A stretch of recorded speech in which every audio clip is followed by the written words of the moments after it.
I have got about an hour to get some things done in this garden, and we're gonna see how much we can knock out together in just 1 hour in a massive backyard garden just like this. All right, welcome back to our channel. For all of you who are new, my name is Emily, and this is the Sasser house. This is a little look at our backyard garden, and we already have a bunch growing in here. We've got all of our tomatoes that we started from seed, all of our peppers that we started from seed together.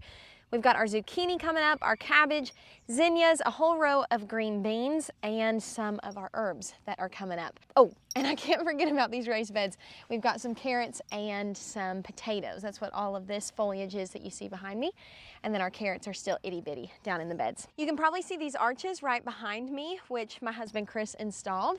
And those arches are going to be used to grow our cantaloupe, watermelon, pumpkin, gourds, some more of our squash and things like that. And the goal is hopefully that those will vine up those arches and grow down in the center so we can see all of that beautiful fruit growing right through the middle of those arches. We'll see how that goes, and if it's a fail, at least you'll learn from our mistakes. So that is a big planting project that we need to do, but I'm going to wait on that because we don't have all of our seeds that we want to grow on those arches. So today, what we need to get in the ground is some more of our herbs. We need to get our onions in the ground, and we need to get corn in the ground. And I think that that is, oh, and okra.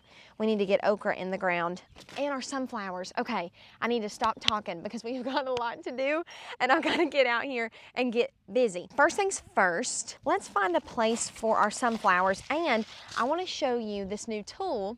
It's actually an older tool that my friend got from her grandfather, and she thought it would be perfect for me. So let's go grab that and I'll show it to you. We're gonna put it to work. Okay, so here is the tool that I wanted to show y'all.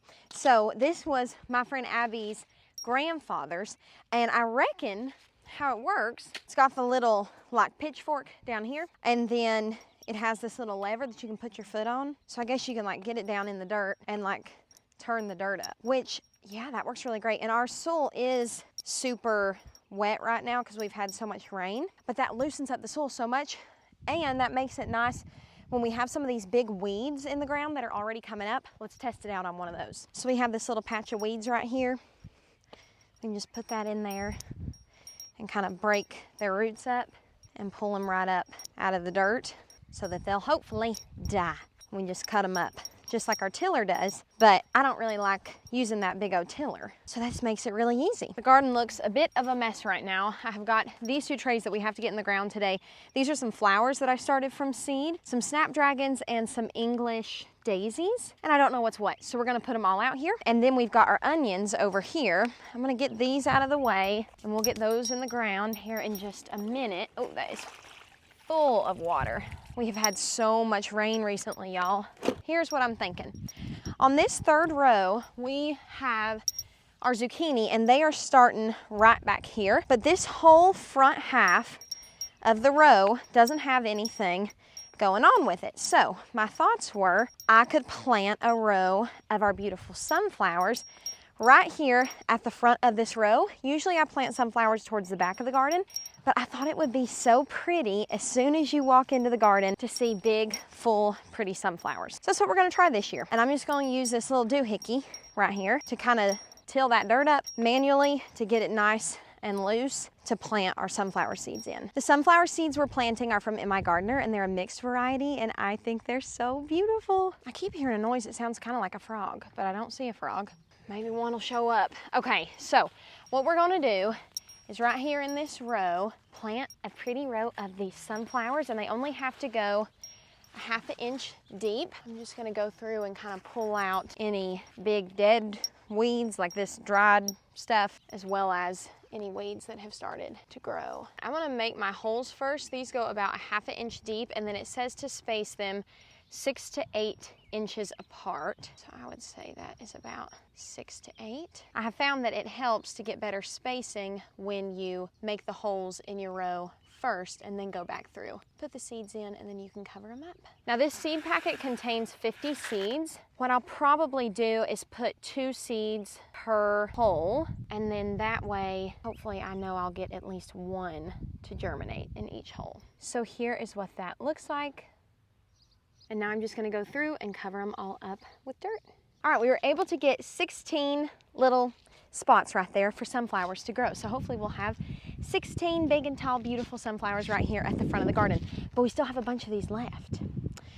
So I know I'll want to put these somewhere else in the garden, which will be beautiful, but I don't know where yet. So we're gonna move on to something that I do know, and that is some of our herbs. Now I know I wanna grow a bunch of basil this year, and instead of just doing like one big long patch of basil, I want to kind of interplant it with some of my other veggies that I'm growing. So right here we have a bunch of our tomatoes, as you can see down that first row and then down here. But some of them look like they've already bit the dust. I don't think this is gonna come back to life. So I'm just going to sacrifice it. Now we have all this space in between those two tomato plants, and I'm gonna put some basil there. It is the first week of May here in Middle Tennessee. I didn't bring my new tool back here, so I'm just gonna use my hands. And we are still planting out the garden. Part of me feels behind because last year we did it all like at once, and then it was done.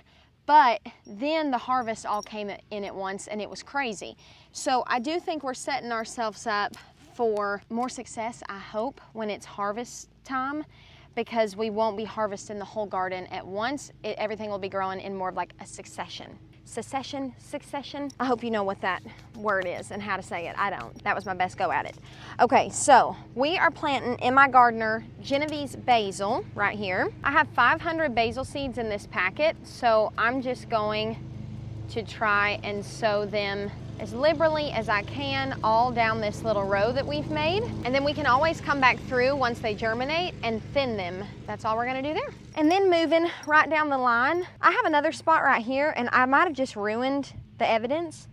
That looks like there was like a track or something right there, and I hadn't stepped over here yet, where it looks like this tomato plant, something literally came and ate the top off of it. So this one is going to be sacrificed as well. And we're gonna do the same thing with our basil. Just come right in here and sow some basil in between these tomatoes. Basil is an incredible companion plant with tomatoes, and it makes sense because basil is so delish with tomatoes when you're making sauce or anything like that. But it also helps when they're growing because it deters pests from your tomato plants. All right, we'll just cover that up. And then we have one more tomato plant here that looks like it has bit the dust. Unfortunately, I don't think that one's gonna come back to life either. So we're gonna get rid of those two and do one more patch of our basil. Now you can probably see all of these little green leaves sprouting up. And what I really need to do, because Chris and I are about to go on vacation for 10 days, and I'm worried that we will come back to such an overgrown, weeded mess of a garden that we won't be able to recover from it. The reason I say that is because last year it got so crazy we just couldn't keep up with it, and it's because we didn't take care of the weeds when they were itty bitty and small like this. And I don't know what kind of weeds these are that grow these little green tops like this, but they turn into like grass, basically. It might just be grass growing, I don't know. So that being said, right now, while the ground is damp from all this rain, it's easy to come in here, disturb the roots of all those weeds, and just kind of pull them up with your hands. It doesn't take hardly any effort at all. So we need to get out in the garden and do that before we leave town. Otherwise, I'm afraid we'll come home and it'll be a project too big for us. We still have a ton of seeds left for our basil, so I'll try to find another spot to plant that, but this is a really good start. As you can see back here, the weeds are really bad. This is another patch that we have in between some of our tomato plants. I know I should wear gloves, but I feel like I have more power when I don't have the gloves on. Okay, so I'm gonna go through here. I really shouldn't be doing this in my wedding ring though. That's stupid. I'm gonna go through here and just kind of break up. I should have brought my tool. This plot right here. Look what I found. This right here, hopefully won't gross you out. If you're watching this, you're not scared of bugs. But we got a little earthworm right here that was in our dirt, and that is the best sign. It's covered in dirt, but hope you can tell. That is the best sign of healthy soil. I don't know if that's technically an earthworm, but you know what I mean. Any of them little worms is a good sign of healthy soil. So in this patch, we're gonna get some of our Bib lettuce in the ground. I've grown this before and it grows really, really good. So this says we need to thin it to every 8 inches. So instead of having to thin this later on, I'll probably just plant it every 8 inches. That way it saves me the work later on. I've had these seeds for a long time, so I'm gonna sow these liberally and hope they germinate well for us. I guess I'll just do this whole little patch. I was trying to decide if I wanted to bring more lettuce down here, but I'll just do all this in the bib lettuce. I'm just gonna go back through and cover it up. All right, I've got about 20 more minutes to get a couple more things planted. We've done really good. We've got basil in the ground, we've got sunflowers in the ground, we've got some bib lettuce in the ground now. We've stirred up some of our weeds. And now the last couple things that I know I wanna get done, I've gotta get this corn in the ground, and I've gotta get like these onions and snapdragons and stuff like that transferred into the garden, and that'll be good enough for today. And then we can come back out and do those arches here in the next couple days. All right, we're at the back of the garden, and this is where I'm thinking we're gonna do our corn. And I'm not really sure how I need to plant this just because of the way Chris tills. You're supposed to plant corn in blocks. Like on the back of this packet, it says, sow 9 inches apart in rows 2 to 3 feet apart in blocks of at least 4 rows side by side, rather than one long row. And the reason you do that is because the way corn pollinates, it's something to do with like the tassels, which is like, I think the male part of the corn, and then the silk, which is like the female part of the corn. When you plant them in one long row, I guess when the wind blows or something, it doesn't pollinate the way it's supposed to. So you're supposed to plant them in blocks, and then it helps them pollinate. I don't know. I need to Google it. But that is what I've heard. So what I'm going to do right now is I'm going to break up this soil best I can. Oh, we found another worm. That makes me happy. Okay. 9 inches apart in rows 2 to 3 feet apart. Like, I'm just going to try to do one big old patch of corn right here. I'm probably going to regret it, but that's what we're going to do. So I'm going to come right in the middle of our rows too. And I'm not going to do these in rows 2 to 3 feet apart because I don't need multiple rows. I only have one seed packet.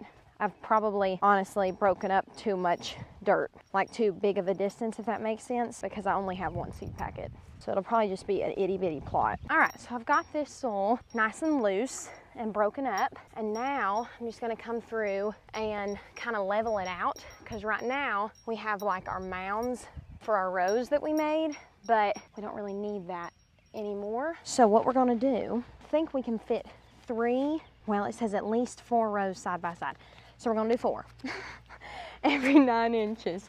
And these need to be planted 1 inch deep into the soil. And so we're gonna start over here. I'm gonna make my first hole right there, comes right here, make my second one, right here, make my third, and over here, make my fourth. Now we're gonna go 9 inches this way. All right, I'm gonna go ahead and get these seeds in here.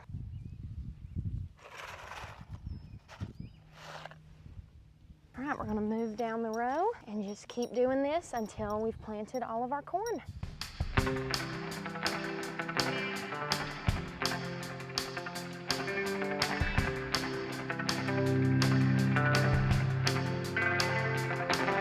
So I have got 1, 2, 3, 4, 5, 6, 7, 8, 9, 10, 11 times 4, which is 44 corn seeds in the ground.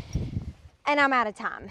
I didn't get to my onions, didn't get to my snapdragons, unfortunately. And I still have more corn seeds in here that we need to plant further down this row. So what I'm gonna do for right now is cover all these up, make sure they're good and buried in the soil, so nothing comes and eats them or anything like that. Thankfully, I don't have to water any of this stuff in because it is about to rain, which is why I wanted to get out here and do this so that I didn't have to water. I could just let the Lord water what we planted. And what we will do in our next video is plant out our arches, and we will finish up, hopefully, planting for 2025's garden. This has been quite the process this year. At least it feels that way because we've done it little by little instead of all at one time. But I think that that's okay. There's not one right or wrong way to do it. And if anything, I hope that this encourages you. But if you want to garden, but you work a full-time job, if you have babies, if you take care of folks or whatever it is that fills up your schedule to where you think you wouldn't have time to do this, we got a lot done in just 1 hour. And so hopefully it encourages you that even just an hour's work can make a big difference. I'm gonna lay our new fancy tool right here so I know the last place where I planted our corn seeds, and we can pick up right there where we left off next time we're in the garden. Thank you guys so much for being here. Thank you for spending time out of your busy schedules with us here at the Sasser house. We love y'all, and we'll hope to see you on the next one. Bye.